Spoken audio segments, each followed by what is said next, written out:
Bharat Ratna doctor Bhimrao Ramji Ambedkar.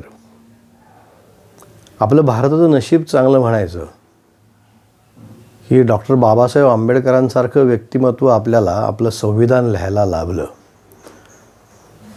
आणि ते संविधान तुम्ही जर वाचलं डिटेलमध्ये जाऊन, ते फार कमी लोक वाचतात. ते जर तुम्ही वाचलं तर तुमच्या लक्षात येईल की केवढं प्रचंड बुद्धिमत्ता त्या माणसाकडे होती. जेव्हा वेळ मिळेल ना तेव्हा ते पुस्तकात बुडलेले असायचे, सतत ज्ञान मिळवायचे.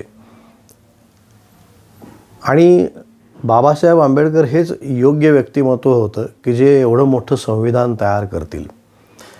संविधान वाचलं तुम्हाला कळेल. राष्ट्रपतींची निवडणूक, उपराष्ट्रपतींची निवडणूक, लोकसभेची निवडणूक, पंतप्रधानाची निवड, विधानसभेची निवडणूक, मुख्यमंत्र्याची निवड, राज्यसभेवरती नेमणुका, विधान परिषदांवरती नेमणुका, महापालिकांच्या निवडणुका, नगरपालिकांच्या निवडणुका, ग्रामपंचायती, बाबा केवढी मोठी लिस्ट. आणि याच्याशिवाय वेगवेगळे कायदे आणि त्याच्या डिटेल्समध्ये जाऊन त्यांची आर्टिकल्स लिहायची. मग ती नुसती तयार करायची आणि तपासायची, त्याचं फायनलायझेशन करायचं. सोपं काम नव्हतं. आणि ते प्रचंड मोठं असं काम मला वाटतं बाबासाहेबच करू शकत होते. योग्य व्यक्ती मिळाली. आणि बघा ना, जेव्हा जेव्हा शक्य होईल ना तेव्हा ते पुस्तकातनं ज्ञान मिळवायचे. आणि ह्या कामामध्ये त्यांना त्यांची पॉलिटिकल सायन्सची डिग्री, इकॉनॉमिक्सची डिग्री आणि शिवाय कायद्याची डिग्री, परत लंडन स्कूल ऑफ इकॉनॉमिक्समधली त्यांची डॉक्टरेट, हा त्यांचा प्रचंड अभ्यास या कामी आला.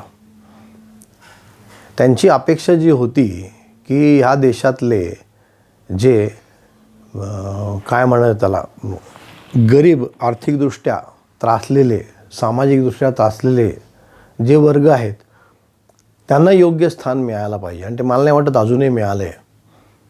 आणि त्यांची जी अपेक्षा होती की भारताची लोकशाही तशा पद्धतीने काम करेल.